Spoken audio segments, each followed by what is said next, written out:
where will you go?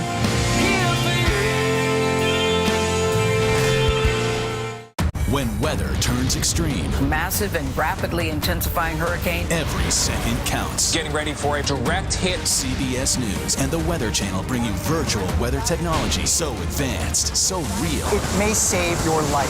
Feel the forecast. Weather when it matters most on CBS Mornings.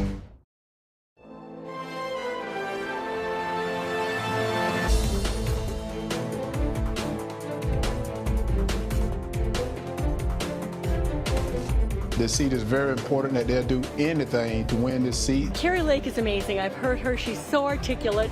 I love Trump's policies and what they did for our country. The legal battle continues to play out between the FBI and the Trump legal team in the Southern District of Florida. While legal questions continue to swirl around the former president, the authors of a new book on his White House tenure will join us. Welcome to Red and Blue. I'm Major Garrett, coming to you from our Washington, D.C. bureau. Thanks so much for joining us. We begin tonight with news in a key Senate race in Georgia. The Daily Beast is reporting Republican nominee Herschel Walker paid for a woman he was dating to get an abortion in 2009. Walker has called the allegation, quote, a flat-out lie, unquote. In his campaign for the Senate, the former football star says he is anti-abortion. We are joined tonight by two of my CBS News colleagues, Chief Election and Campaign Correspondent Robert Costa. He is in Atlanta. And Congressional Correspondent Nicole Killian is here with me at the desk. Robert, let's start with you.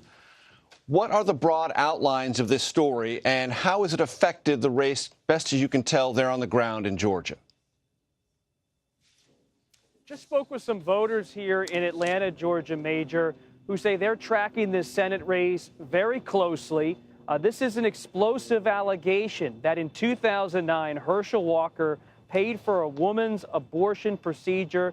This from a candidate who publicly and politically is in support of a complete ban on abortion nationally without exceptions.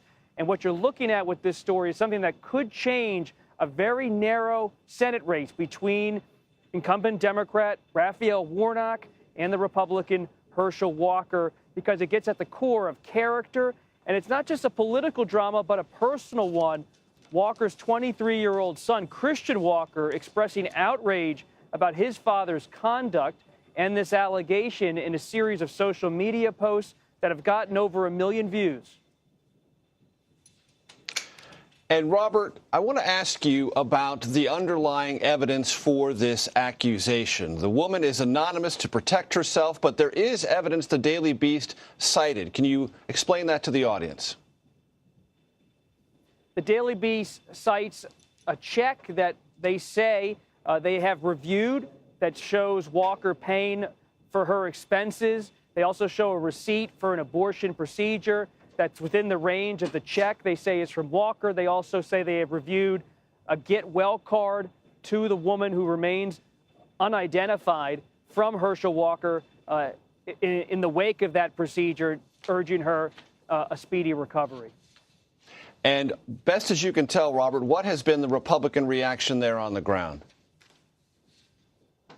Nationally, you're seeing the Republican Party rally around Herschel Walker. The National Republican campaign arm, the NRSC, issued a statement today from Senator Rick Scott of Florida saying they are standing by Walker in the wake of this allegation in the Daily Beast report. You also have major GOP spending groups saying they are standing by Walker. Walker was on Fox News Channel last night. He had an event today in Atlanta, but he did not advise it to CBS News and others who were trying to cover him. It was an event with supporters here in the Georgia Capitol, but we were not able to cover that because it was not open press, at least to us and others. And so you're seeing Walker right now trying to consolidate his support on the right, working with Republicans to keep in a competitive place in this hotly contested Senate race. Robert, stay there. I'm going to talk to Nicole Killian here at the desk. Nicole, it feels as if this story broke in a sense that other opposition research stories tend to break in October. It also feels to me from a distance, and I want to ask you, and I'll ask Robert the same question, the Republicans were at some level ready for this. It seemed like there was a very short duration of time before they lined up and reiterated their support for Herschel Walker, trying to buttress his campaign at a moment of extreme duress. Well, at the end of the day, they're trying to seal the deal, right? I mean, we're about a month away from these midterms, and Republicans want to win this seat as much as Democrats do. And as Bob pointed out, I mean, this is a very close contest. And one of the most expensive races on the calendar. Absolutely. And so from that standpoint, I think that's why you saw Republicans trying to rally around Herschel Walker, at least for now. Obviously, we have to see if more information comes out here. But, you have Rick Scott coming out comparing this to the confirmation hearings of Brett Kavanaugh, saying that, this is comparable to the types of smears we saw during that period in time, and accusing Democrats of lying. And what's interesting is in talking to Rick Scott last week, right before Congress left, one thing that he told me, because I asked him, why are you bullish on some of these races, and in particular Georgia? And what he pointed out is he feels, or at least up until now, he feels that Walker has run a good campaign, but he also feels that he can kind of build on the support that Governor Kemp is enjoying in the state. And so he pointed out, I don't really see any Kemp-Warnock voters out there. Do you really think people are going to split the ticket like that? So he's really banking on Walker kind of riding on Kemp's coattails, because Kemp is ahead of them in the polls. He is, doing very well, respective to, Herschel Walker. So that being said, I think that is one of the reasons, why Republicans are really kind of jumping at the bit to try to rally around him again to try to close the deal with respect to this race. Bob Costa in Atlanta, what's your sense? That it feels to me that Republicans, if not ready for this, didn't waste very much time having that internal discussion to the degree there even was one. We're going to stick with Herschel Walker. It's a wait-and-see moment for Republicans. Yes, they have rallied to his side politically in the past 24 hours since the Daily Beast published this report. But the coming days will be a crucial period for Walker's campaign. I spoke earlier today with Eric Erickson, a Georgia-based conservative activist, about this whole moment politically. Will this latest development affect the race? Could it turn it toward the Democrats? Yeah, look, I definitely think it can. At this point, the race is so close. There are all sorts of factors that come into play. And the question will be, are Georgia voters that angry with the Democrats and Biden about the economy that they still go vote for Walker? They hold their nose in some case. Or will there be that contingent of suburban voters that outnumbers them and says, I'm just not going to vote in this race? So many Georgia Republicans are sticking by Walker for now. But going back to the primary, there have been questions about his character, about his past, and those could now come to the surface in the closing weeks of this campaign. Major? And Nicole, Republicans have also said, in addition to this is a character assassination, this is a lie, this is a smear, the willing media, a lot of shooting the messenger stuff, not altogether unusual for Republicans in moments of stress like this. But there's also an effort to say, hey, wait a minute, what Georgia voters in theory care about more, inflation, crime, and immigration. It feels to me like there's also a pivot there. Well, absolutely. And at the end of the day, I mean, I think whether you look in Georgia or races across the country, that really is the argument that Republicans are putting forth and banking on, that voters do care more about the economy, that they do care more about inflation. And, in the case of Herschel Walker, I think what's interesting, kind of to Bob's point, I think in talking to voters down there, it really is mixed. There were some voters I talked to who said, look, no politician is a saint, right? So there are some people who are willing to look past his transgressions, but... And look, for Republican voters, they've lived this life with Donald Trump. They had to accept a lot of transgressions and things that they would not necessarily have found acceptable before. They sort of come to terms with that in the Trump era. Exactly. But the other thing I would say that is notable, and I think especially when you look at the African-American demographic, Walker doesn't really have a lot of support from black voters in the state. I think some of that has to do with party. Obviously, more African-American voters tend to support the Democratic Party, but they're also not a monolithic party. And so in talking to some voters, they just simply don't think he's up to the job. And it comes down to his experience, that he doesn't have enough experience. So let me ask you, what, to the degree you can detect it, is the Warnock re-election message? Well, certainly Warnock has been trying to run on his record, but also putting some distance and some space with President Biden. For instance, one of the big things he has articulated is, certainly praising the Inflation Reduction Act, which we know a lot of Democrats are campaigning on. And certainly one tenet of that was being able to reduce the cost of prescription drugs, cap the price of insulin, which was a proposal that Warnock pushed for. But he has also argued we didn't get everything we wanted in that deal, so there's more to do. But a lot of that is in there because of me, not so much because of the president. So you're kind of seeing him kind of make some distinctions there. With me here at the table, Nicole Killian. Thank you so much. Robert Costa in Atlanta, thank you very much for your expertise and your on-scene reporting. Some are calling a new book The Definitive History of the Trump White House. Coming up next, I will ask the authors what those 4 years tell us about a possible 2024 Trump presidential run. You are streaming Red and Blue, reporting across the political divide.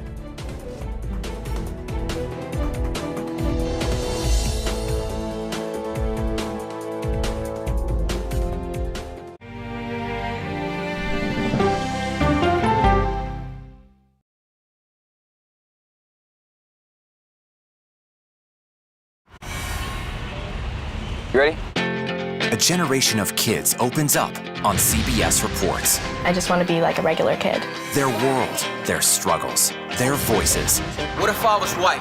A lot of people like to call names and make you feel ashamed for being proud of who you are. Now streaming Free Speech. It's evident that there's a wave of censorship across the nation. Angry partisan debate in schools. College campuses have not been a place of intellectual diversity for the longest time now. Are loud voices silencing a generation. I don't feel comfortable speaking out. I started to realize I wasn't even discussing stuff in class. I was keeping all my thoughts to myself. Are the kids all right?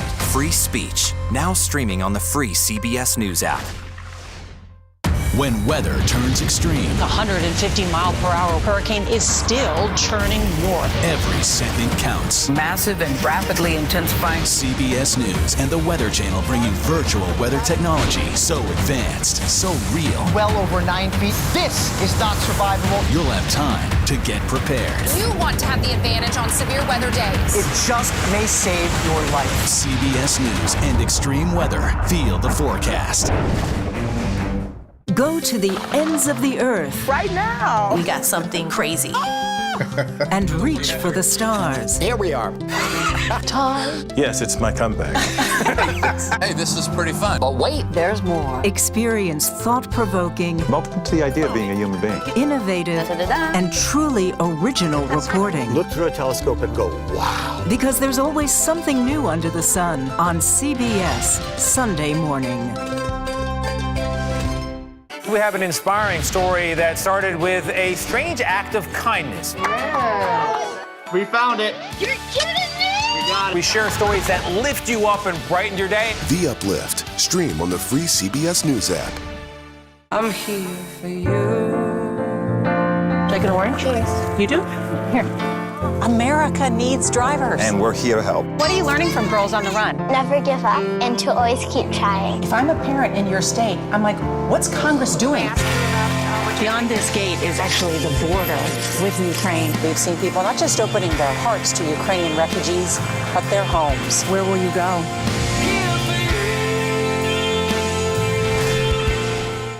We are so excited we just can't hide it. Drew Barrymore. Hi, guys. Mayor Savino. Ms. Lopez and Mr. Maluma are Reggie. It's the Fonz. Wow. His name is Henry. I know. It's all right. One question. How often do you consume cannabis? CBS mornings are, well, everything your morning should be. Is this a date or are we just friends? Here we are, your favorite morning people. CBS mornings, starting at 7. When weather turns extreme, Massive and rapidly intensifying hurricane. every second counts. Hurricane Fiona slams Puerto Rico with flooding and power outages. CBS News and the Weather Channel bring you virtual weather technology so advanced, so real. Well over 9 feet. This is not survivable. You'll have time to get prepared. You want to have the advantage on severe weather days. It just may save your life. Feel the forecast. Weather when it matters most on CBS Mornings. Welcome back to Red and Blue. I'm Major Garrett. You know, there are countless books about former President Trump. I didn't know. I wrote one.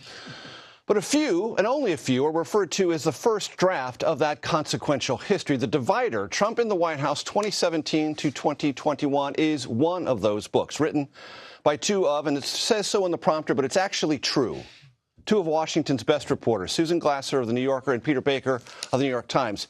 How do I know that? Because I've read their stuff over the years. I've always said to myself, damn, I wish I'd written that. Okay.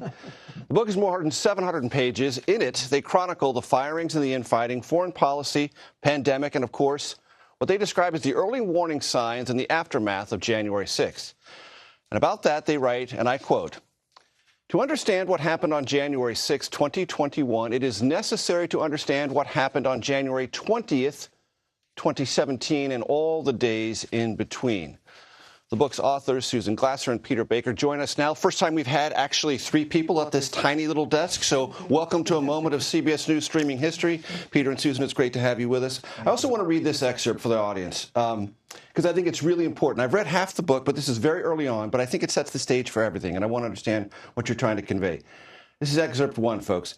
"When we set out to write The Divider, we began with a simple premise, that Donald Trump's refusal to accept defeat in the 2020 election and the insurrection at the Capitol he summoned to overturn his loss were no violent outliers, but the inexorable culmination of a sustained 4-year war on the institutions and traditions of American democracy." Inexorable, meaning there was no way we were going to avoid this. Well, that's right. First of all, thank you, Major, so much for having us. Congratulations on your own book.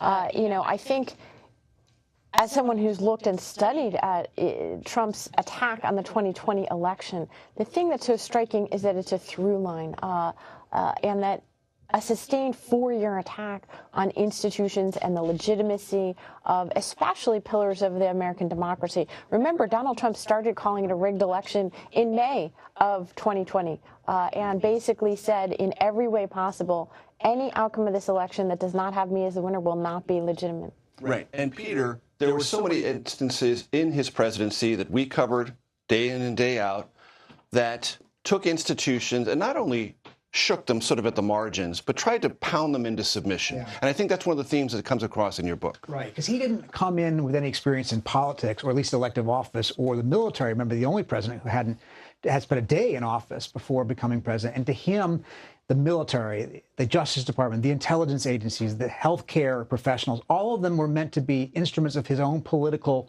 power and his own desires, not apolitical institutions of the broader public good. And I think you saw that again and again through 4 years, which then, of course, leads up to January 6th. And Susan, I know Trump supporters would say, oh, so what? So it was chaotic. He got a bunch of stuff done that I like. Who cares about the chaos? Only you Washington Beltway obsessives. And what would you say to that? Well, I mean, you know, I've had this conversation more than once. Undoubtedly. Look, the Constitution is the Constitution, the law is the law. It doesn't matter if people don't value it. And the President of the United States takes an oath to uphold the Constitution. And the thing is that, it's a great republic if you can keep it, was the sort of refrain you heard from Democrats on Capitol Hill. But the bottom line is America has never had, in its whole history, Democrats, Republicans, we've had contentious elections before. Not a single time until Donald Trump was there a president of the United States who refused to accept the outcome of a legitimate election and sought to overturn it. Not once in our history. He is singular in that regard and always will remain so. There's another excerpt I'd like to read from, and it describes First Secretary of State Rex Tillerson. His job wasn't to get things done, but to stop certain things from happening, to prevent disaster. And over time, I think he came to emanate that in a way that the president found demeaning. Yeah. Explain that, Peter. Well, look, in that first set of aides, and they didn't all last very long, there was this sense that Trump was so chaotic, so erratic, so unstable. And, as you write, in many instances, just simply unaware and uneducated. Uneducated and willing to push the boundaries of things beyond the scale of not what's normal, but what's ethical and legal. So Rex Tillerson has publicly said, that he was constantly having to tell President Trump, no, you can't do that. It's illegal. You don't have the law authority to do that. And again, these advisors told us this. One advisor said, I thought my job was to throw sand in the gears, not to stop the president from doing legitimate things that he was elected to do, but to stop him from doing things that they thought were bad for the country and, again, cross legal or ethical lines. You write in the book that when then Speaker of the House Paul Ryan announced his retirement, that was essentially the folding up of the establishment tent in Washington and a sort of implicit or explicit concession to Trump's takeover, if you will, of the Republican Party. And there's a quote in here from one of Paul Ryan's aides, Brendan Buck. Trump's Washington was, quote, a total post-policy world. Policy doesn't matter. Principles don't matter. It's totally cult of personality, and he can do no wrong, and he can't make a mistake. So, like, what are you supposed to do? It seems to me that we are living with that reality now, even though he's no longer president. He's still the titular head or the untitular head of the Republican Party. No, I think I'm glad you pulled that out, because I think too many people tend to overstate the role of ideology and policy fights in politics right now. And that's one thing that I've learned as a journalist. That's one of my takeaways from the last few years. Perhaps because we in Washington, are interested in policy. We come here, I think it's fair to say the three of us cut our teeth trying to figure out what these ideological and policy disputes were, and where was the political center or the political commitment to either of them. We sort of lived that world. Yeah, no, that's right. And Trump, basically, he is very malleable. He's been at 5 different parties, in and out and in and out. He was pro-choice before he was anti-abortion. He is very transactional with his ideology, because fundamentally his ideology is about himself. I think the story that we tell in the book is a story of, over the 4 years, trying to get more and more a definition of personal loyalty as being the criterion for serving in the administration. And he saw the Republicans on Capitol Hill basically as his own adjunct, as a wing of his party. And I think that, Paul Ryan and Mitch McConnell, they had visible distaste for Donald Trump, and yet they both bowed to him in different ways. And to this day, despite his disdain, and Paul Ryan's made that clear in many background interviews with reporters, he's never spoken out publicly in a real way about Donald Trump. Mitch McConnell denounced Donald Trump, blamed him for the insurrection at the Capitol, and yet didn't vote for the impeachment, and said that if he was the nominee of the Republican Party in 2024, that he would support him. Peter Baker, does it give you any pause that the public had a sense of a lot of this, and some 11 million more people voted for Donald Trump when he ran for re-election than did the first time around? Yeah, no, it's very telling, in fact. In fact, they did have a sense of this. They had lived through COVID. They had lived through the first impeachment by that point. They had lived through a lot of this, all the reporting that you guys had done, that others had done, we had done. And they weren't troubled by it, or because they liked, as you say, various policy goals. If you're considered conservatively Republican, conservatively conservative, you have 3 Supreme Court justices, you had tax cuts, you had things you might have liked, and you say, okay, I may not appreciate everything he says or does, but I'm more committed to that, or I'm more committed to party or my tribe. I may not like him, but I really don't like the other guys even more. And I think it speaks to the polarization of our time, which is why we call the book The Divider. He didn't create the divisions in American society, but he's a manifestation of them. Transactional zero-sum politics. It is something that Donald John Trump, as candidate then as president, made altogether real every day, 24/7. The Divider is a great, great book that covers that and so much more. Susan Glasser, Peter Baker, thanks so very much. Thank you. Arizona voters will soon weigh in on competitive races for the United States Senate, Governor, and Secretary of State. I think our country's gone downhill in every way. As a man, we have no right, we should just shut up. Just focus on our bodies and leave women's bodies alone. Our Ed O'Keefe is in the great state of Arizona talking to voters, and we will check in with him next. You are streaming, and you know this already, Red and Blue.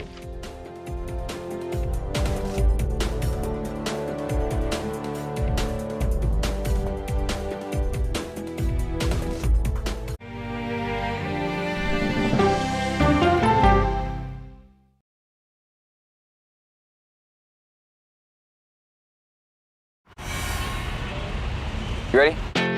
A generation of kids opens up on CBS Reports. I just want to be like a regular kid. Their world, their struggles, their voices. What if I was white?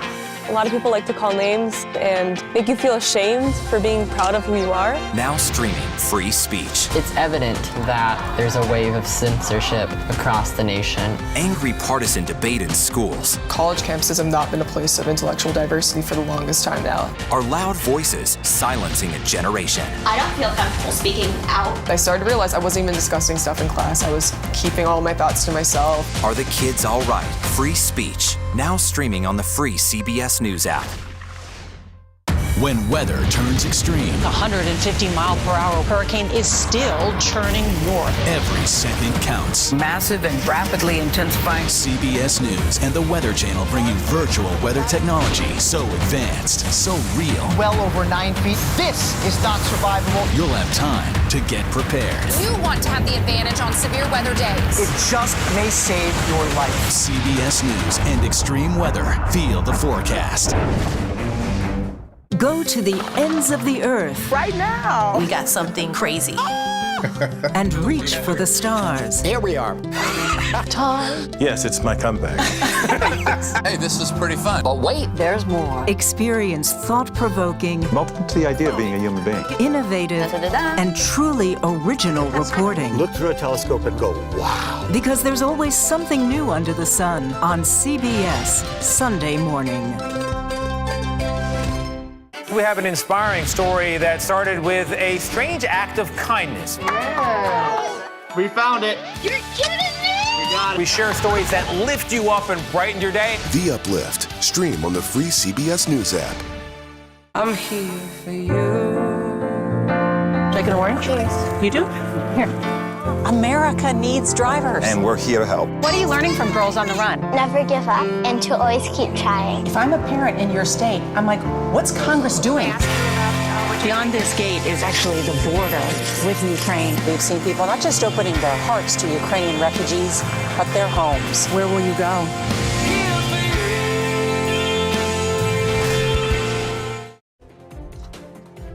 Welcome back to Red and Blue. I'm Major Garrett. As the midterms approach, a key race for governor is playing out in Arizona. Republican Kari Lake, who has repeated false claims about the 2020 election, is facing Arizona Secretary of State Katie Hobbs.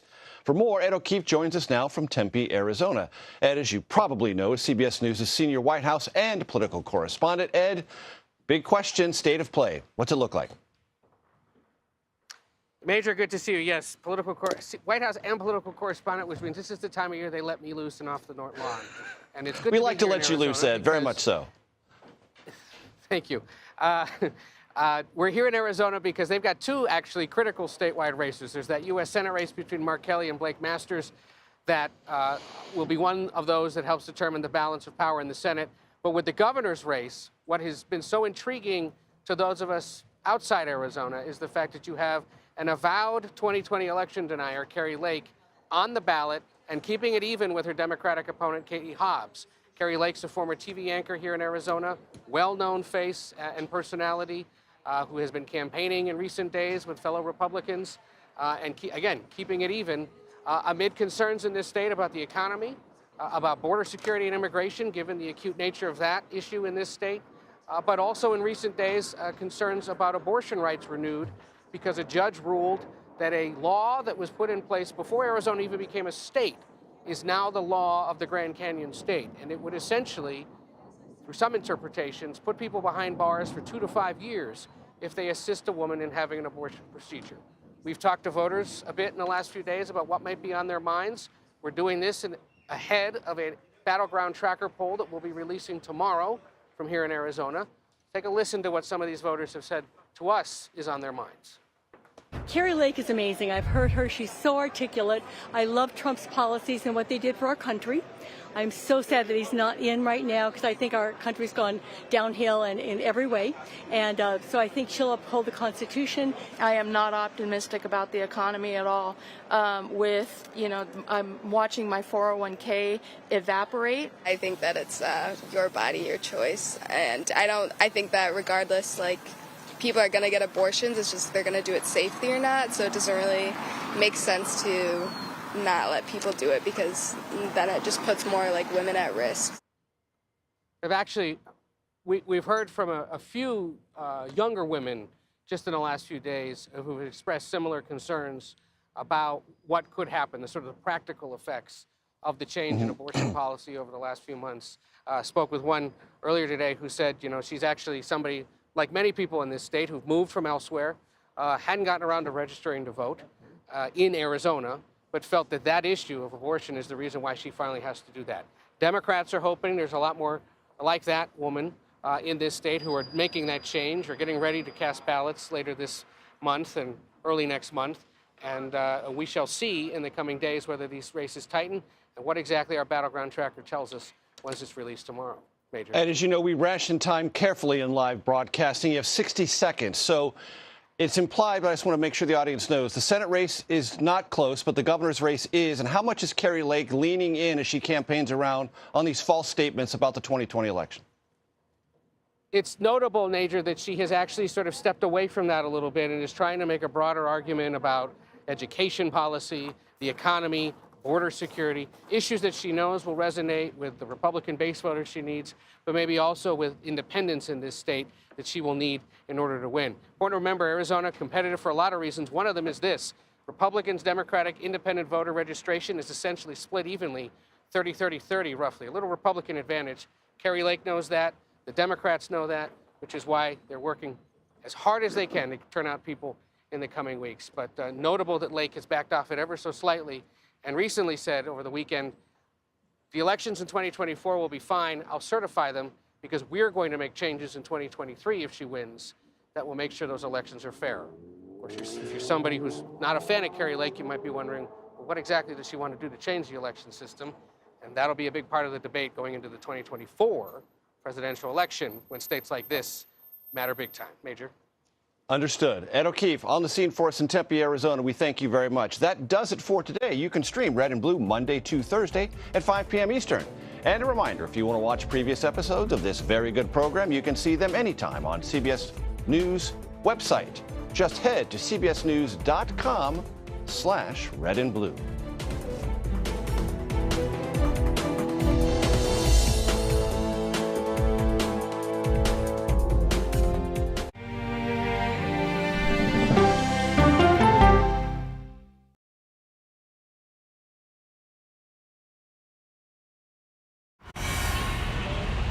You ready? A generation of kids opens up on CBS Reports. I just want to be like a regular kid. Their world, their struggles, their voices. What if I was white? A lot of people like to call names and make you feel ashamed for being proud of who you are. Now